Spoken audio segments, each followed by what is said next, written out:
الله وبركاته.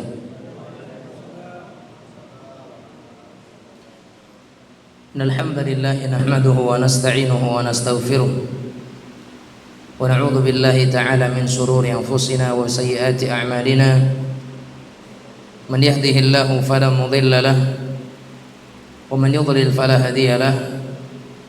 أشهد أن لا إله إلا الله وحده لا شريك له وأشهد أن محمدا عبد الله ورسوله صلى الله وسلم وبارك عليه وعلى آله وصحبه ومن سار على نهجه وتمسك بسنته واقتفى أثره إلى يوم الدين وسلم تسليما مزيدا. يقول الله عز وجل: يا أيها الذين آمنوا اتقوا الله حق تقاته ولا تموتن إلا وأنتم مسلمون. فإن أصدق الحديث كتاب الله وخير الهدي هدي محمد صلى الله عليه وسلم. شر الأمور محدثاتها فإن كل محدثة بدعة وكل بدعة ضلالة وكل ضلالة في النار والعياذ بالله. معاشر المسلمين معاشر المسlimat yang dirahmati oleh Allah tabaraka wa taala, kita sama-sama kembali bersyukur kepada Allah atas segala karunia dan nikmat yang Allah Subhanahu wa taala berikan.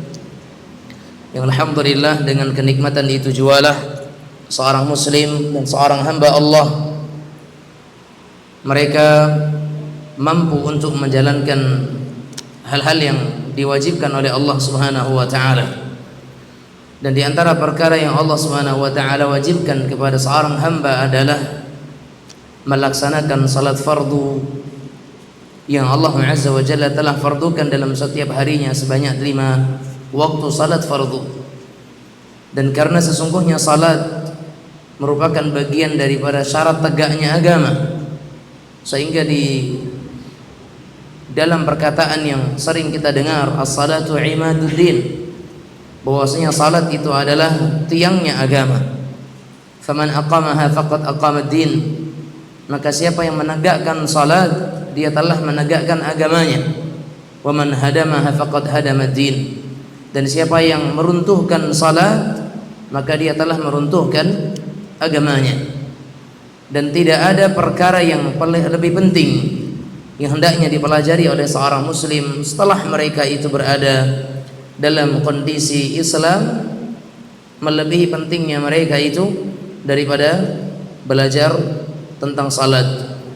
Dan hal yang Allah Azza wa Jalla wajibkan kepada kita, yang Allah Azza wa Jalla berikan secara langsung kepada Rasulnya Muhammad sallallahu alaihi wasallam adalah perkara salat.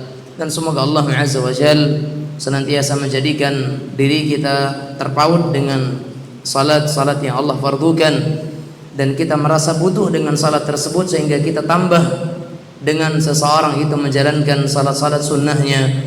Dan semoga Allah Azza wa Jalla jadikan apa yang kita laksanakan semata-mata karenanya, dan Allah Subhanahu wa taala balas dengan balasan yang terbaik di sisinya. Salawat dan salam kita sampaikan kepada Nabi yang kita cintai, Rasul yang kita muliakan, Muhammad ibn Abdullah sallallahu alaihi wasallam. Kemudian salawat dan salam juga semoga terlimpah tercurah kepada keluarga beliau, kepada sahabat dan sahabiat beliau, juga kepada semua yang mereka istiqamah mengikuti syariat beliau sallallahu alaihi wasallam hingga hari kiamat kelak. Dan semoga Allah Azza wa Jalla menjadikan kita semua di antara umat-umat beliau sallallahu alaihi wasallam yang istiqamah di dalam menekuni dan menjalankan syariat beliau sallallahu alaihi wa ala alihi wa sahbihi wasallam. Kaum muslimin muslimat yang dirahmati oleh Allah Azza wa Jalla, hadithuna atau pembahasan kita pada kesempatan malam hari ini adalah pembahasan tentang kitab tauhid alladhi huwa haqqullahi 'alal 'abid. Kitab tauhid yang membahas tentang hak Allah atas hambanya. Dan pada pertemuan sebelumnya, pada 2 pekan yang lalu, kita telah sampai kepada hadis Rasulullah sallallahu alaihi wasallam dari sahabat yang mulia Mu'adz Ibn Jabal radhiyallahu taala anhu, ketika Rasulullah sallallahu alaihi wasallam bertanya kepada Mu'adz, "Wahai Mu'adz, apa yang menjadi hak Allah atas hamba dan apa yang menjadi hak hamba atas Allah?" Dan kita telah sampaikan pentingnya seseorang mengatakan Allahu a'lam. Allah Maha mengetahui atau Allah yang lebih mengetahui. Dan kemarin kita simpulkan faedah kata-kata Allahu a'lam itu untuk perkara agama. Adapun untuk perkara yang berkaitan dengan masalah dunia, maka tidak disyariatkan untuk mengucapkan Allahu a'lam. Tentang masalah menanam sawit nggak perlu kita katakan Allahu a'lam. Tentang permasalahan masak sesuatu atau membuat sesuatu, maka tidak perlu kita katakan Allahu a'lam, karena Nabi kita katakan antum a'lam bi umuri dunyakum, kalian lebih mengetahui tentang permasalahan dunia kalian. Sehingga kata-kata wallahu a'lam itu adalah untuk perkara yang sifatnya adalah agama, tentang permasalahan salat, permasalahan ibadah, permasalahan syariat, mau itu berkaitan dengan akidah ataupun masalah ibadah ataupun muamalah ataupun akhlak, selagi itu bagian daripada agama, kemudian kita tidak mengetahui ilmu tentangnya, maka jawaban yang terbaik adalah wallahu a'lam. Namun ketika hal itu adalah berkaitan dengan permasalahan dunia, maka tidak perlu seseorang mengatakan Allahu a'lam, karena Allah telah menjadikan kita itu lebih mengetahui tentang masalah dunia. Walaupun iya, mau masalah dunia mau masalah akhirat, tetap Allah yang lebih mengetahui. Tapi di dalam masalah dunia, kalaupun kita berbicara masalah dunia, tidaklah kemudian memunculkan mudarat sebesar ketika seseorang berbicara tanpa ilmu dalam masalah agama. Oleh karenanya, tidaklah seseorang menjawab sesuatu kecuali dia nisbatkan ilmunya kepada Allah Azza wa Jalla. Bahkan tidak sedikit kita lihat para ulama ketika mereka menjawab pertanyaan, sekalipun mereka jawab pertanyaan itu, biasanya mereka mengawali dengan wallahu ta'ala a'lam atau mengakhirinya dengan wallahu a'lam. Ya, setelah mereka menjawab, mereka mengatakan wallahu ta'ala a'lam. Atau sebelum mereka menjawab wallahu a'lam, kemudian dilanjutkan dengan jawabannya. Kenapa demikian? Karena itu adab dalam ilmu. Wa fawqa kulli dhi ilmin alim. Karena di setiap orang berilmu, maka di sana ada Allah yang maha berilmu. Wasi'a kulla syai'in ilma. Ilmu Allah Azza wa Jalla itu meliputi segala sesuatu. Wala yuhituna bi ilmihi wala yuhituna bi syai'in min ilmihi illa bima syaa'. Tidak ada sesuatu yang bisa memiliki ilmu Allah Azza wa Jalla. Bahkan orang-orang mereka itu mendapatkan ilmu dari Allah sebatas sesuai dengan kehendak dan masyiah Allah Subhanahu wa ta'ala. Tidak ada satu orang pun yang mengetahui semua bidang ilmu, enggak ada. Kalau sekiranya ada, maka berarti ada tandingan bagi Allah. Maka tidak ada satu orang pun yang semua bidang ilmu mereka kuasai, karena Allah Azza wa Jalla lah yang alim, maha mengetahui. Allah yang a'lam, yang paling dan lebih mengetahui. Sehingga ikhwan dan akhwat sekalian rahimanillah wa yakum, kalimat wallahu a'lam itu untuk perkara agama. Dan Mu'adz ketika ditanya oleh Rasulullah sallallahu alaihi wasallam, ya Mu'adz, tahukah engkau tentang hak Allah atas hamba dan apa hak hamba atas Allah? Ini masalah agama. Makanya Mu'adz mengatakan Allahu wa rasuluhu a'lam.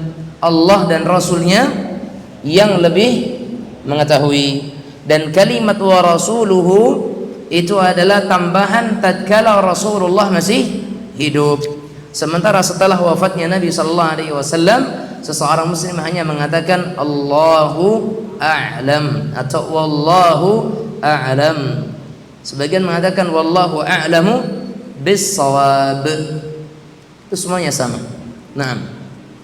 Kemudian kata beliau di sini sang penulis Hafiz rahimahullahu taala Syekh Al-Imam Al-Mujaddid Muhammad ibn Abdul Wahhab ibn Sulaiman At-Tamimi An-Najdi Al-Hambali rahimahullah, beliau menyatakan fihi masail. Dari setelah beliau menyebutkan dalil-dalilnya, ya, maka beliau menyatakan fihi masail. Di dalam bab ini ada pelajaran penting yang terkandung. Al-ula, yang pertama adalah al-hikmatu fi khalqil jinni wal ins, yaitu hikmah dari penciptaan jin dan manusia. Apa hikmahnya? untuk beribadah kepada Allah. Dan itu kita ambil dari dalil yang pertama, wa ma khalaqtul jinna wal insa illa liya'budun. Tidaklah aku menciptakan jin, tidak pula aku menciptakan manusia kecuali supaya mereka itu menyembahku, kata Allah Azza wa Jalla. Maka hikmah diciptakannya jin dan manusia itu adalah untuk ibadah, atau menciptakan hakikat ubudiyah, mentauhidkan Allah Subhanahu wa ta'ala. Kemudian kata beliau yang kedua, annal ibadata hiya tauhid li'anna al-khusumata fihi. Kata beliau rahimahullah, dan yang dimaksudkan dengan ibadah hakikatnya adalah tauhid, ya. Dan yang dimaksudkan dengan ibadah hakikatnya adalah tauhid. Sebab pertentangan yang terjadi antara Rasulullah dengan kaumnya dalam masalah tauhid, ya. Di dalam masalah tauhid, iya, ibadah ada pertentangan antara umat dengan rasulnya. Tapi rata-rata pertentangan seorang rasul dengan umatnya terdapat pada permasalahan ibadah mereka, tauhidnya, ya, tentang masalah tauhidnya. Makanya kata beliau, innal ibadatu huwa tauhid. Hakikat daripada ibadah itu adalah tauhid, yaitu apa? Keikhlasan. Inti ibadah itu ikhlas. Karena ibadah tanpa ikhlas nol, enggak ada nilainya di sisi Allah Subhanahu wa ta'ala. Maka hakikatnya ibadah adalah pada keikhlasan dan tauhidnya kepada Allah Azza wa Jalla. Anna man lam ya'ti bihi lam ya'budillah, fa fihi makna wala antum 'abiduna ma a'bud. Kata beliau, barang siapa yang tidak merealisasikan tauhid, maka hakikatnya dia belum menyembah Allah. Siapa yang tidak mentauhidkan Allah, hakikatnya dia belum beribadah kepada Allah Subhanahu wa ta'ala. Karena inti ibadah adalah tauhid. Berarti siapapun yang tidak bertauhid, maka dia belum beribadah kepada Allah Azza wa Jalla. Dan dalam ayat ini, dalam bab ini juga terdapat makna firman Allah Azza wa Jalla, wala antum 'abiduna ma a'bud. Ya, orang-orang yang mereka tidak mentauhidkan Allah, maka mereka tidak akan bisa beribadah kepada Allah Azza wa Jalla. Karena orang-orang musyrikin, mereka mentauhidkan Allah dalam masalah rububiyahnya, tapi mereka tidak mentauhidkan Allah dalam masalah uluhiyahnya. Maka mereka belum dianggap sebagai orang yang beribadah. Karena hakikat tauhid adalah dalam masalah penghambaan. Hakikat tauhid dalam masalah ibadah. Adapun penciptaan semua orang tahu, yang menciptakan alam semesta adalah Allah. Tapi kalau diajak untuk beribadah kepada Allah, mereka ingkar. Maka disitulah letak permasalahan yang ada antara seorang nabi dengan umatnya. Masalah uluhiyah, masalah tauhid peribadatan. Ketika mereka diajak untuk semata-mata ibadah itu diberikan hanya kepada Allah, maka ketika itu mereka merasa berat, mereka merasa enggan, dan ketika itu pula lah mereka kemudian meninggalkan yang dinamakan dengan tauhid. Sementara cikal bakalnya tauhid mereka sudah punya pengakuan bahwasanya Allah Azza wa Jalla adalah yang menciptakan, yang mengatur, Allah Subhanahu wa ta'ala yang memberikan rizki, Allah Subhanahu wa ta'ala yang memelihara, Allah Subhanahu wa ta'ala yang segalanya. Tetapi ketika diajak untuk mentauhidkan Allah dalam masalah ibadah, maka mereka akan melupakan Allah Azza wa Jalla dan tidak mentauhidkannya. Lihat bagaimana Allah Azza wa Jalla dalam Al-Kafirun, Allah sebutkan tentang wala antum 'abiduna ma'abud berapa kali di sini? 2 kali kan? Pertama Nabi katakan apa? Qul ya ayyuhal kafirun. Katakan wahai Muhammad kepada orang-orang kafir, la a'budu ma ta'budun, aku tidak akan menyembah, aku tidak pernah menyembah apa yang kalian sembah. Wala antum 'abiduna ma a'bud, dan kalian juga belum pernah menyembah apa yang aku sembah. Wala ana 'abidum ma 'abadtum, dan aku tidak akan pernah menyembah apa yang kalian telah sembah. Wala antum 'abiduna ma a'bud, dan kalian sekali-kali juga tidak akan pernah bisa menyembah apa yang aku sembah. Para ulama menyatakan pengulangan kalimat ini kan diulang 2 kali itu. kalimat yang Rasulullah tidak akan menyembah Tuhan mereka dan mereka tidak akan menyembah Tuhan kita diulang sebanyak 2 kali. Yang pertama maknanya adalah yang telah lalu, dan yang kedua maknanya adalah apa yang akan datang. Berarti kita artikan la a'budu ma ta'budun, aku belum pernah dan aku tidak pernah menyembah apa yang kalian sembah. Sementara yang kedua wala ana 'abidun ma 'abadtum, artinya adalah dan aku sekali-kali tidak akan pernah di masa-masa mendatang menyembah apa yang kalian sembah. Begitu juga wala antum 'abiduna ma a'bud, 2 kali diulang. Makna yang pertama, kalian di masa yang telah lalu belum pernah menyembah apa yang telah aku sembah, dan kalian di masa yang akan datang tidak akan menyembah apa yang aku sembah. Dan khitabnya atau lawan bicaranya di sini adalah orang-orang yang telah diketahui oleh Allah bahwasanya mereka ini orang yang tidak akan mendapatkan hidayah Islam. Makanya dikatakan kepada mereka, kalian sama sekali tidak akan pernah menyembah apa yang aku sembah. Dan kalimat ini dihadapkan kepada mereka yang sedang berdialog dengan Nabi sallallahu alaihi wasallam. Kita tahu kan sebab turunnya al-kafirun apa? Ketika orang-orang musyrik mereka telah mengajak Muhammad sallallahu alaihi wasallam untuk memberhentikan dakwah tauhidnya dan kembali kepada agama nenek moyang mereka. Nabi Muhammad SAW enggan. Kemudian Nabi Muhammad ditawari dengan jabatan, ditawari dengan harta, ditawari dengan kekayaan, beliau menolak. Bahkan beliau ditawari dengan wanita yang paling tercantik di kalangan penduduk kota Mekah, manapun yang beliau mau maka akan diberikan kepada Muhammad SAW. Tapi Nabi Muhammad pun tidak menerimanya. Akhirnya orang-orang Quraisy mereka membuat tawaran terakhir, ta'budu ilahana sanah wa na'budu ilahakum sanah. Engkau sembah Tuhan kami selama 1 tahun, kemudian tahun yang akan datang kami yang akan menyembah Tuhanmu selama 1 tahun. Maka Allah turunkan kepada Nabi kita Muhammad sallallahu alaihi wasallam surat Al-Kafirun. Baik. Jamaah sekalian rahimanillah wa iyyakum. Di sini ikhwan dan akhwat sekalian yang dirahmati oleh Allah Subhanahu wa taala, hakikat daripada ibadah adalah tauhid.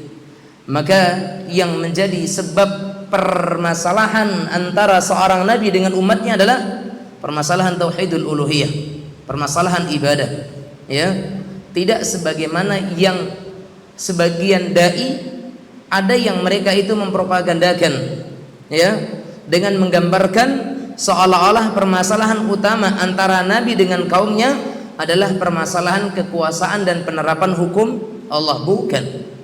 Tapi sebenarnya inti permasalahannya adalah masalah peribadatan, tauhid ibadah di situ, ya.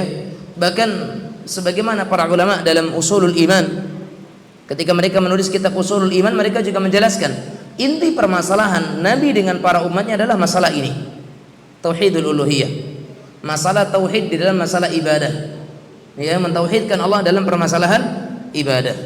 Itu faedah yang ketiga. Faedah yang keempat kata beliau, al-hikmatu fi irsalir rusul. Hikmah dari diutusnya para nabi dan rasul alaihi wassalatu wassalam, yaitu untuk menyeru manusia kepada tauhid, ya, untuk menyeru manusia kepada tauhid. Dan itu hikmah diutusnya para nabi dan rasul alaihi wassalatu wassalam, melarang mereka dari kepada kemusyrikan dan mengajak mereka itu kepada melaksanakan ketauhidan. Itu hikmah diutusnya para nabi dan rasul alaihi wassalatu wassalam.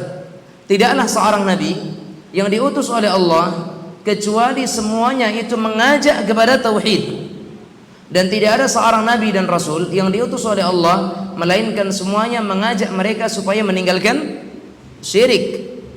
Sehingga kalau ada seorang dai, seorang ustadz yang justru mengajak kepada kesyirikan dan menjauhkan kaum muslimin daripada tauhid, maka mereka lari dari jalurnya para nabi dan rasul alaihi wassalatu wassalam. Maka tidak boleh menyuarakan semua agama itu sama, enggak boleh. Semua agama itu tujuannya baik, juga nggak boleh. Kita katakan semua agama selain Islam sama, iya. Semua agama selain Islam sama, betul atau tidak? Betul. Karena yang berbeda hanyalah Islam. Adapun semua agama selain Islam sama, sama-sama mengajak kepada kesyirikan dan sama-sama menjauhkan daripada tauhid. Itu sama. Tapi orang-orang liberal, pluralisme, mereka menyuarakan dan mengajak untuk kepada pemahaman bahwa semua agama itu sama, semua agama itu baik. Subhanallah, kalau semua agama itu baik berarti tidak ada yang kalau semua agama baik berarti tidak ada yang buruk, tidak ada yang salah. Terus apa gunanya ayat inna dina indallahi? Apa gunanya ayat itu? Inna dina indallahil Islam. Sesungguhnya agama yang ada di sisi Allah adalah Islam. Apa gunanya wa raditu lakumul islama dina? Kemana ayat ini? Kemana ayat wa man yabtaghi ghairal islami dinan falyuqbala min wa huwa fil akhirati minal khasirin. Tapi kenapa adanya orang-orang yang menyatakan semua agama itu sama, semua agama tujuannya adalah baik. Tapi betapa banyaknya orang-orang yang mereka itu menginginkan kebaikan tapi mereka tidak mendapatkan kebaikan tersebut. Orang mencuri dalam rangka untuk memberikan makan kepada anak-anaknya karena tidak ada bahan makanan di rumah, akhirnya dia masuk warung orang, mencuri beras, nyuri telur. Tujuannya baik atau buruk? Baik atau buruk? Perbuatannya baik buruk? Buruk. Walaupun tujuannya baik. Baik. Orang yang minjem di bank atau orang yang melakukan transaksi riba, ya, dalam rangka untuk menopang kehidupannya, ya, memenuhi kebutuhan anak dan istrinya, tujuannya baik atau tidak? Baik. Tapi perbuatannya, maka tidak semua tujuan baik kemudian dikatakan sebagai sesuatu yang baik. Kalaupun iya, semua agama tujuannya adalah baik, apakah berarti semua agama baik? Nah, mungkin kalau sekiranya boleh, misalkan nih, kalau sekiranya boleh, mudah-mudahan nggak ada yang motong ini. Kalaupun sekiranya ada yang kita boleh mengatakan semua agama bertujuan baik, mungkin kita akan lihat memang ya, masing-masing agama tujuan mereka adalah untuk ini. Ada tujuan baik. Tapi tidak bisa kita katakan bahwasanya tujuan yang baik itu menjadikan bahwa sesuatu itu adalah baik, nggak bisa. Ya, seorang anak nih yang baru beberapa hari ini kita lihat di media sosial sempat ramai ya, seorang anak yang menaruh orang tuanya di panti sosial atau panti jompo, ya, karena ternyata mereka katanya nggak ada yang mampu, nggak ada yang sanggup, sehingga mereka ingin menempatkan orang tuanya di tempat yang memang sanggup untuk mengurusi orang tua. Mungkin kalau kita katakan ada niat dan tujuan yang baik, daripada di rumah tidak terbolong, makanya diantar ke panti. Tapi apakah perbuatan itu baik? Tidak. Tidak ada yang paling berhak untuk merawat, mengasuh orang tua selain daripada anak-anaknya. Iya tak? Maka kata Abdullah bin Mas'ud radhiyallahu taala anhu, kam min muridin lil khairi lam yusibah. Betapa banyak orang yang bertujuan untuk melakukan kebaikan tapi tidak mendapatkan kebaikan. Sangat banyak orang yang punya keinginan yang baik, kan tujuannya baik, ya tak? Kan banyak yang berdalil seperti itu. Di mana lo tak salah, elok tujuan lu mah, elok tuh tujuan dan sebagainya. Hanya sekedar tujuan yang baik tapi bukan dengan cara yang baik, maka tidak akan menjadi sesuatu yang baik. Karena baiknya sesuatu itu ketika tujuannya baik dan diamalkan dengan cara yang baik, baik dalam arti sesuai, itu baru dikatakan sebagai sesuatu yang baik. Nah, para rasul dan para nabi alaihi wassalatu wassalam diutus oleh Allah Azza wa Jalla dengan membawa kebaikan dan bertujuan untuk memberikan kebaikan dengan cara yang dibimbing oleh Allah dengan penuh kebaikan. Maka tidak ada yang mengikuti Rasulullah sallallahu alaihi wasallam kecuali kesudahan mereka adalah kesudahan yang baik, yaitu surga Allah Azza wa Jalla, ya. fasanuyassiruhu lil yusra, maka kami akan mudahkan bagi mereka itu kebaikan, kemudahan. Itu apa? Surga Allah Subhanahu wa ta'ala. Baik. Kemudian kata beliau di sini, al-khamisah anna ar-risalah 'ammat kulla ummah. Anna ar-risalah 'ammat kulla ummah. Bahwasanya misi diutusnya Nabi Muhammad sallallahu alaihi wasallam itu adalah menyeluruh untuk semua umat. Kita ingat hadis kemarin kita sebutkan penjelasan bahwa nabi-nabi sebelum Muhammad SAW itu diutus hanya untuk kaumnya saja. Adapun Muhammad sallallahu alaihi wasallam rasul akhir zaman dan rasul terakhir khatimul anbiya'i wal mursalin, diutus oleh Allah Azza wa Jalla ila nasi kaffah, untuk seluruh manusia, Arabiyahum kanu aw ajamiyahum, baik yang Arab ataupun yang ajam, yang kulit merah, yang kulit putih, yang kulit hitam, yang coklat, yang sawo matang, semuanya mereka terkena dengan kewajiban untuk mentaati Rasulullah sallallahu alaihi wasallam. Makanya Nabi katakan dalam sebuah hadis Nabi kita sallallahu alaihi wasallam, la yasma'u bi ahadun min hadhihi al-ummah yahudiyyun wala nasraniyyun thumma yamutu wa lam yu'min bima ursiltu bihi illa kana min ashabin nar. Nih, kalau sekiranya semua agama itu sama, kemana hadis ini? Hadis ini mengatakan apa? Tidak ada seorang pun dari kalangan Yahudi ataupun Nasrani yang mendengar tentangku kemudian dia mati dalam kondisi tidak beriman kepadaku, kecuali dia mati dan akan menjadi penduduk neraka Allah Azza wa Jalla. Terus semua agama sama? Semua agama baik? Na'udzubillah. Ini merupakan keyakinan dan sesuatu hal yang sangat-sangat luar biasa kesesatannya. Dan jangan diterima hal ini. Jangan pernah Anda terima kata-kata semua agama itu sama, semua agama itu baik. Allah katakan inna dina indallahil Islam. Yang baik dari agama itu cuma satu, yaitu agama Islam. Keyakinan yang benar cuma satu, keyakinan seorang muslim. Selain daripada Islam maka mereka tidak mentauhidkan Allah Subhanahu wa ta'ala. Kemudian yang ke-6, anna dinal anbiya'i wahidun, bahwasanya agama seluruh nabi dan rasul itu satu. Wa dinuhum wahid, ya, ikhwanu allat, ya, wa ummahatuhum syatta wa dinuhum wahid. Para nabi itu mereka saudara sebapak, tapi ibu mereka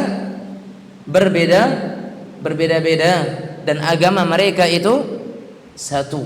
Itu kata Rasulullah SAW. Mau Adam, mau Idris, mau Nuh, mau Hud, mau Saleh, Ibrahim, Lut, Ismail, Isa, Yaqub, Yusuf, Ayub, Shu'aib, Musa, Zulkifli, dan semuanya, semua nabi dan rasul agama mereka satu, yaitu Islam.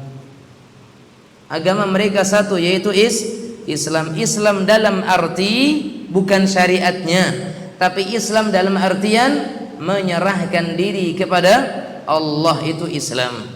Adapun syariat Islam itu untuk umat Muhammad sallallahu alaihi wasallam. Kalau Islam dalam arti syariatnya, maka syariat Islam umat Muhammad ya untuk umat Muhammad.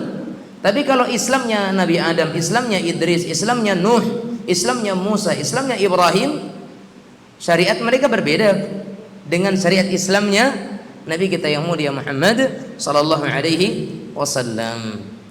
Al-mas'alatul kabiratu anna ibadatullah la tahsulu illa bil kufri bitaghut.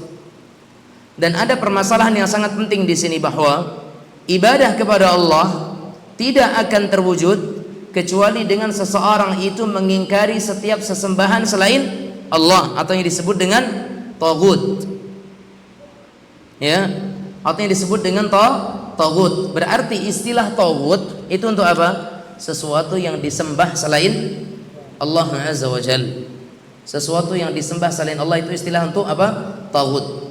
Sehingga penyebutan kepada pemerintah yang tidak berhukum dengan hukum Islam kemudian diistilahkan dengan taghut, maka ini kurang tepat.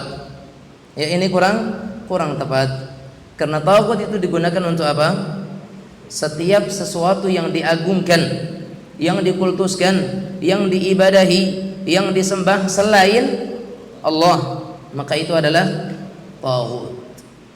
Ya, itu adalah taghut. Allah Subhanahu wa taala menyatakan la ikraha fid din.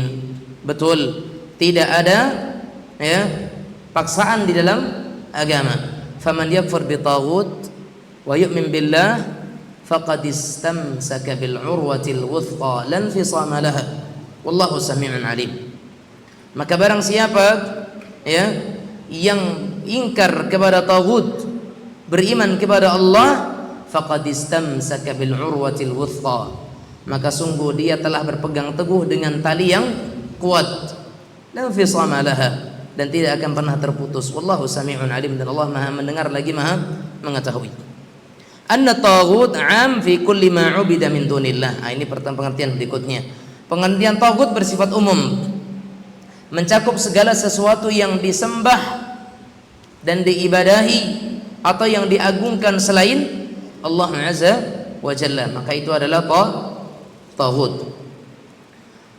'azmu sya'ni ثلاث آيات محكمات في سورة الأنعام عند سلف وفيها 10 مثائل أولها النهي عن الشرك.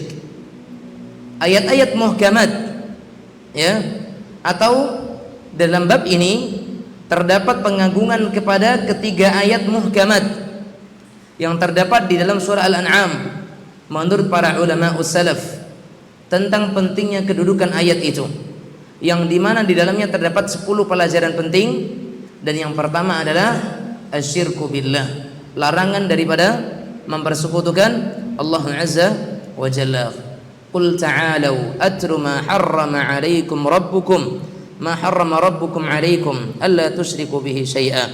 Ya kan? Dalam ayat qul ta'alu, katakanlah Muhammad, kemarilah kalian, aku akan bacakan kepada kalian perkara-perkara yang Allah haramkan atas kalian. Disebutkan di situ 10 hal yang diharamkan oleh Allah, dan yang pertama kali disebutkan adalah alla tusyriku bihi syai'an, dan janganlah kalian mempersekutukan Allah dengan segala sesuatu. Naam. Kemudian al-ayatul muhkamatu fi surati Isra wa fiha 18 mas'alah.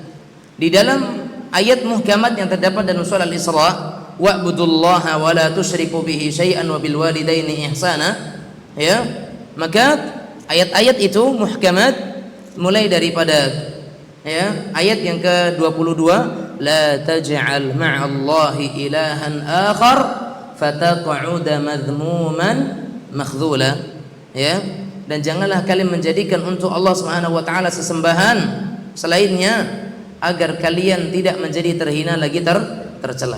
Mulai dari ayat ini sampai ayat wala taj'al ma'allahi ilahan akhar fatulqa fi jahannama maluman madhura, dan janganlah kalian menjadikan sekutu untuk Allah Azza wa Jal, sesembahan yang lain, sehingga kalian nantinya dicampakkan ke dalam neraka jahanam dalam keadaan tercela dan dijauhkan dari rahmatnya.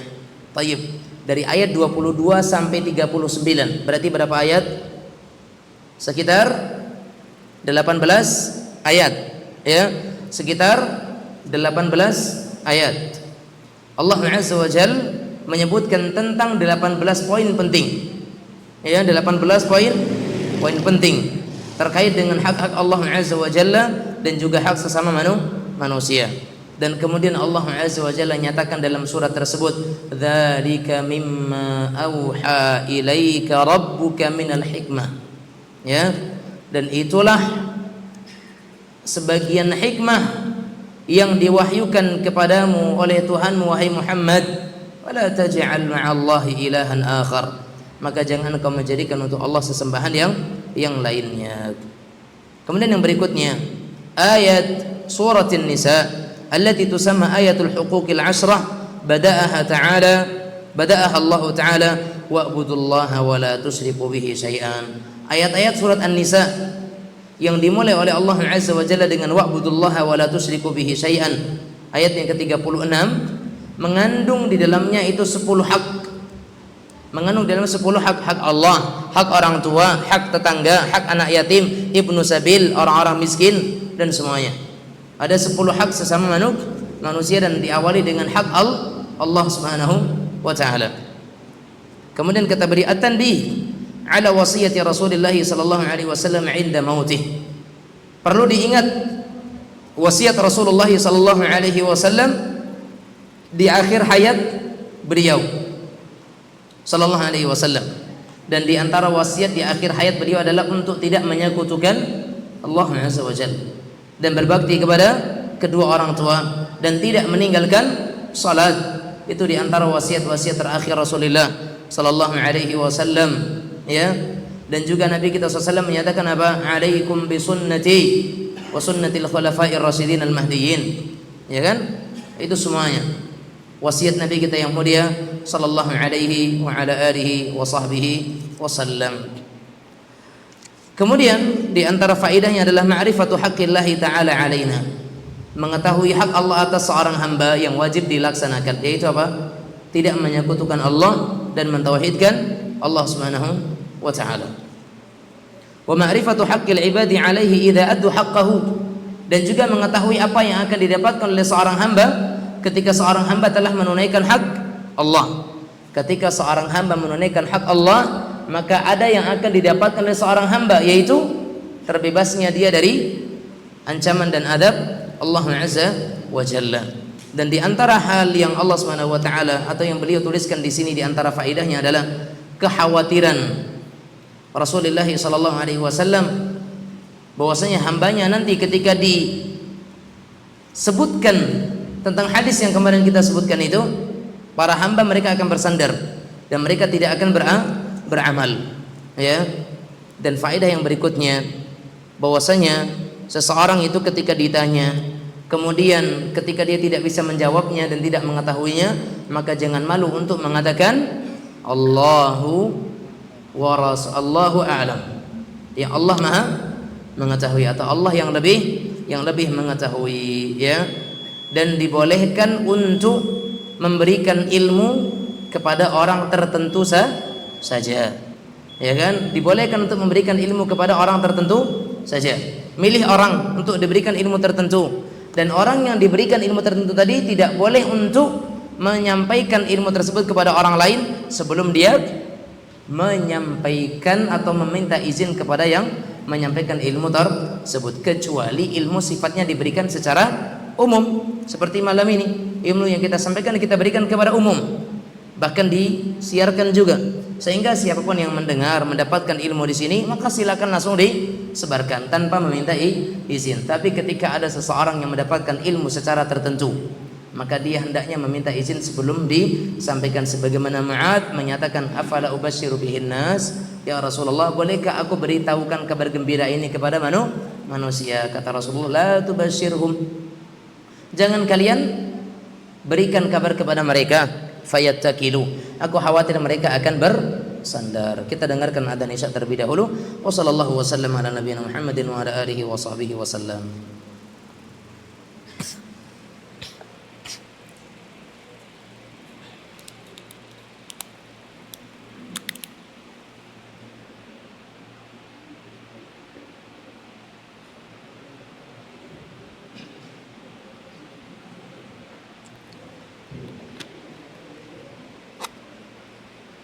Allahu Akbar, Allahu Akbar, Allahu Akbar, Allahu Akbar. Asyhadu an la ilaha illallah.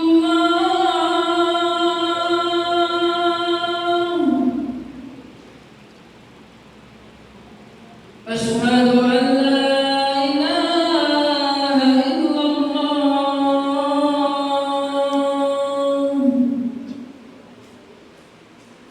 Asyhadu anna Muhammadan Rasulullah.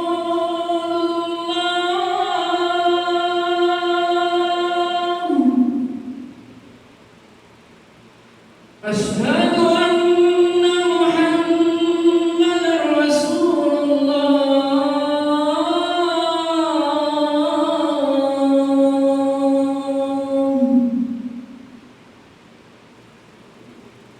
Hayya 'alas salah.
Alhamdulillahi Rabbil Alamin.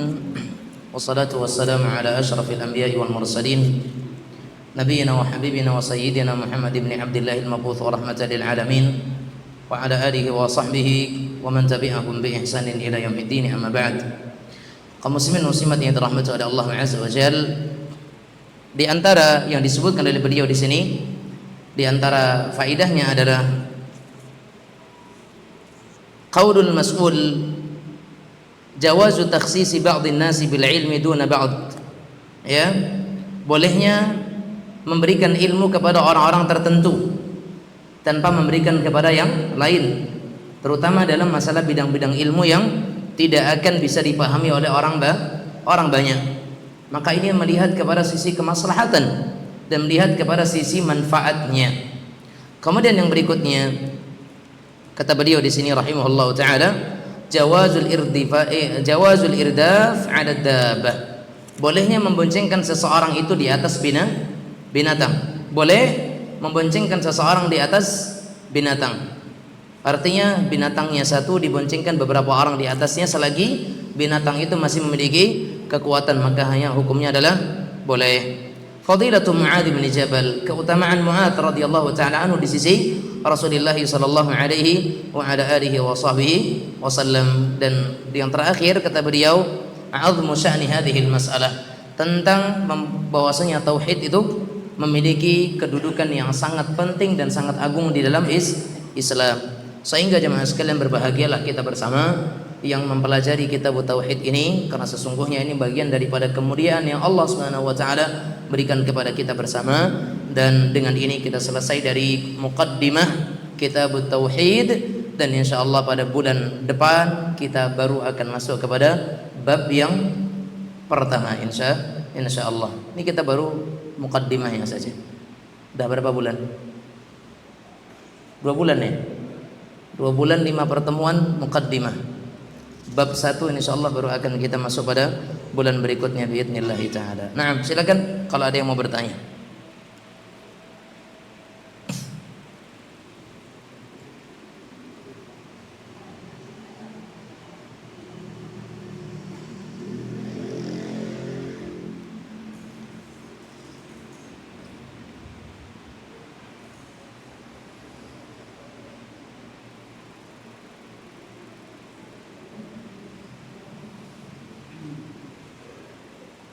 Nabi soal, nggak ada pertanyaan, pas semuanya. Baik, kaum muslimin muslimat yang dirahmati Allah Azza wa Jalla, seperti yang dulu di awal kita sampaikan bahwa pelajaran kita ini insyaallah nanti akan ada masa evaluasinya insyaallah, dan insyaallah taala evaluasi mungkin barangkali akan kita lakukan pada bulan depan insyaallah. Berarti di pertemuan kedua bab salat itu evaluasi bab salat.